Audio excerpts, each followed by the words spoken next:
Chapter 1. Her lungs felt like they were on fire with every breath. Sweat glistened her skin, grateful for the refreshing air. An unknown amount of time passed, but she continued her pace. She did all she could to outsmart her captors. She knew running back to her village would be a mistake. This is what they wanted, what they are hoping she will do. Nala is a Makar Nirvatran. Most Nirvatrans maintained a blue complexion. However, Nala's people could change their skin color to shades of purple and blue or replicate another's skin tone. They seldom used this ability and maintained a vivid blue complexion like everyone else in their realm. They are from a dying breed of Nirvatrans, fighting for the survival of their people. Nala is also the daughter of the most respected spiritual leader of her village and surrounding villages. She and others from her village were out on a hunt when she almost didn't escape the Nava hunters, who invaded her hunting camp. She knew these woods well. However, her enemy was determined to catch her. She knew what happened to the females they captured, and she did not intend to become one of their victims. The Nava people are known by the Nirvatrans as Dark Hearts. They lived a short distance from Nirvatra, inhabiting a different realm. The atmosphere matched their hearts. Cold, dark, and unloved. The rulers of that kingdom only cared about ego, wealth, vanity, and privilege. They would kill their own mother if it granted them whatever their cold, dark hearts desired. The Nava hunted Nirvatrans for sport. They found joy in destroying what they refused to understand. They hated everything about the Nirvatrans. Peace was their religion, and their spirit illuminated their body, which enraged the Nava nation. Nava wanted to see the end of Nirvatran's peace, life, and light. Her heart, feeling as if it would burst, forced her to find shelter behind a large tree. She did her best to catch her breath and remain quiet by listening to the woods around her for unfamiliar sounds. Her mind drifted to her brother and cousins, who had been with her earlier. They scattered at the first opportunity. It was a unified decision, a lesson taught before they ever wandered out away. They were all well trained by their elders. If anyone survives, they'll report back when safe. Control over their emotions, following their training, would work out for the best. Nala said a quick prayer to the Creator and prepared herself to continue on. Just as she was about to make her first move, she heard footsteps traveling on fallen leaves coming her way. And they were moving fast. Was it her brother or a cousin? She wanted to peek, but feared losing her focus. Who could this be? How could she escape? Indeed, this person was running for his life. It had to be one of her relatives. By the sureness of their steps, they knew this forest well. But so did many well-trained Nava hunters, she reminded herself. She stepped out from behind the tree. She faced the one-comer, relieved yet startled, seeing that it was her brother being chased by a very aggressive Nava warrior.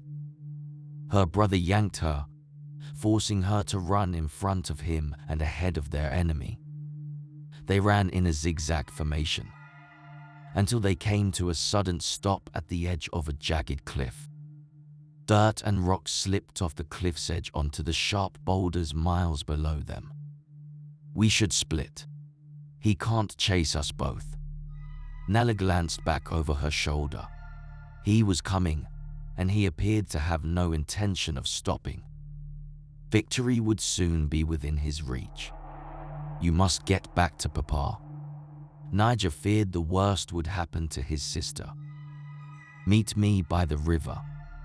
Nala and Niger raced in the opposite direction of each other. Drawn-out chases enraged him, but being outwitted by a Nirvatran, even worse. He discovered another, a female, a stunning female. Although he only glimpsed her beauty, an unmistakable seed had planted itself in the depths of his soul. The impression caused an unrecognized sensation in the pit of his stomach.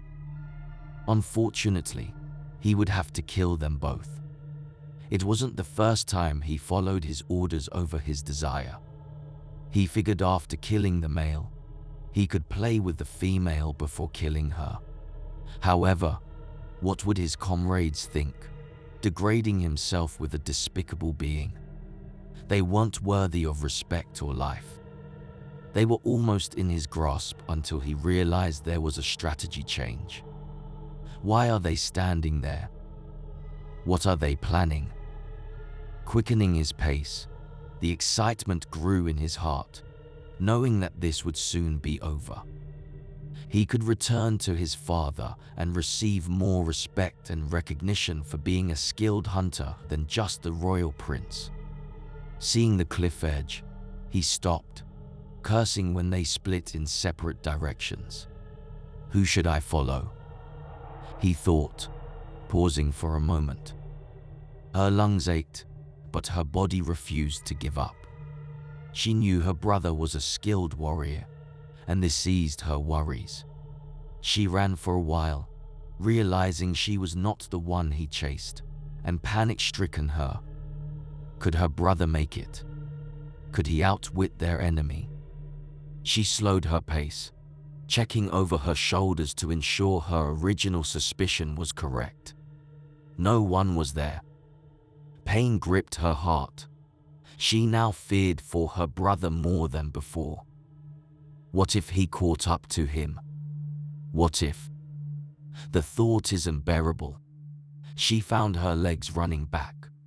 She would not let her brother stand alone. Nala planned to make the hunter the hunted. He was fast and elusive, Carla noted. He admired his skill.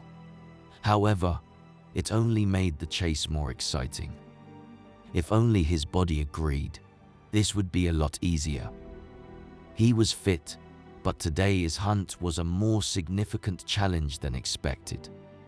The Nirvatrans are becoming wiser, better prepared than those in the past.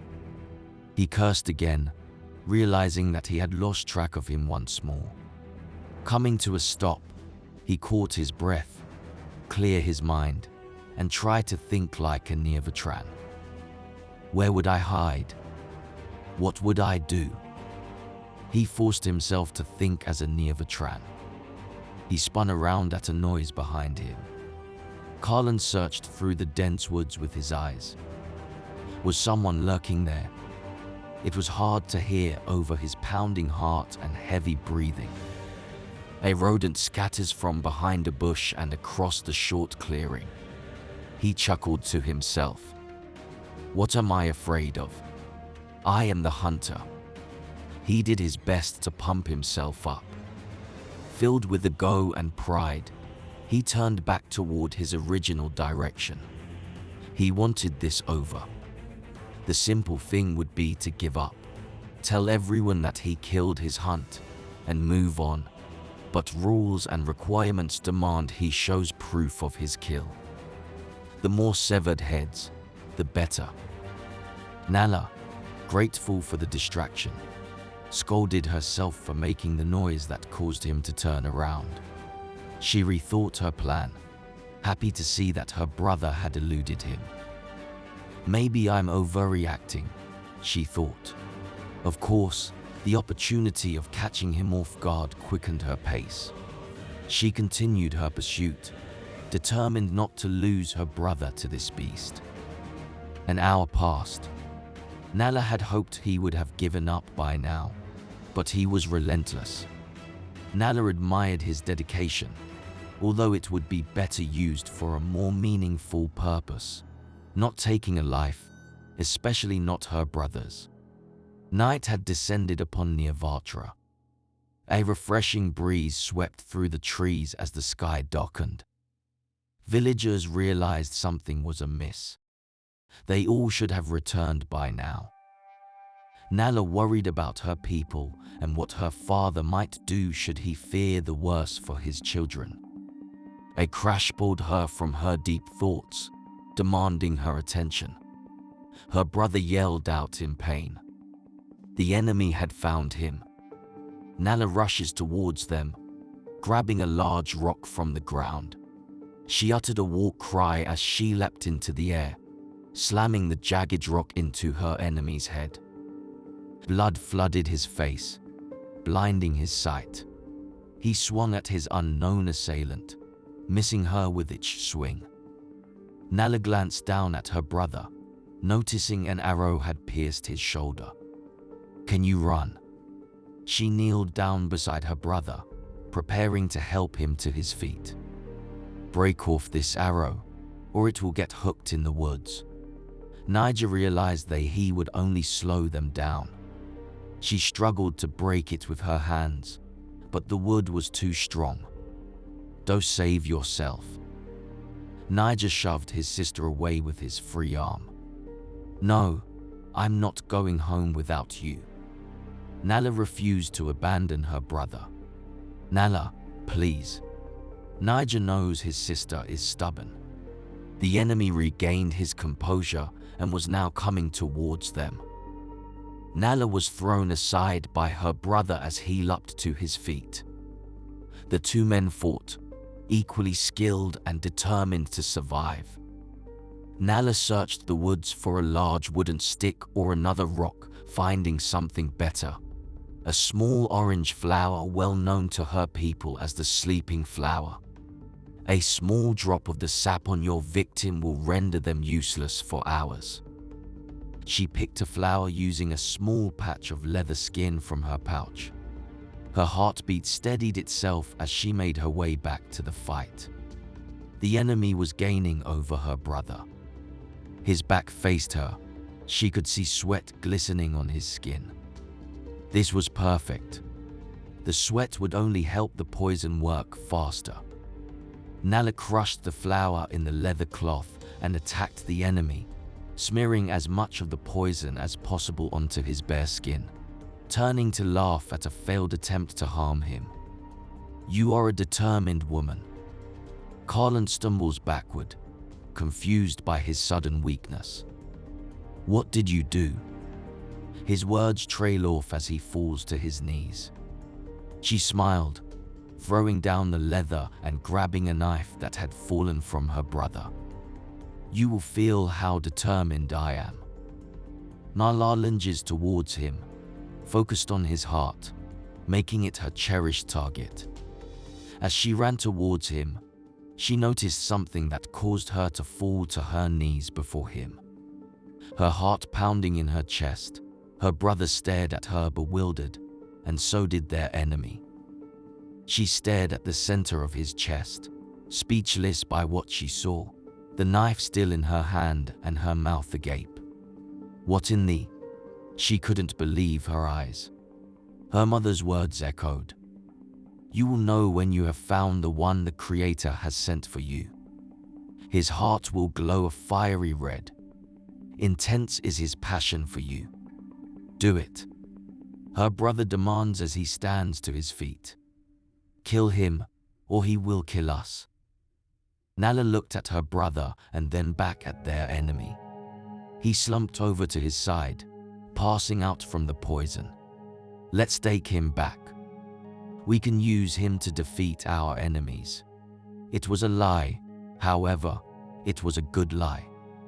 The tribe could benefit. "Is that what you saw?" Being twins, Niger knew when his sister was lying. "Why, yes." Another lie escaped her lips, afraid to be truthful, ashamed by what she felt inside. "Tie him up, and we will drag him back." I hope you're right, or his people will kill us all. Niger knew how to force his sister into taking action. Nala could not follow through with it. She looked to pass the woods out to the cliff edge. She would spend the rest of her life alone if she killed him now. But if she brought him to her people, she would risk losing everyone she loved.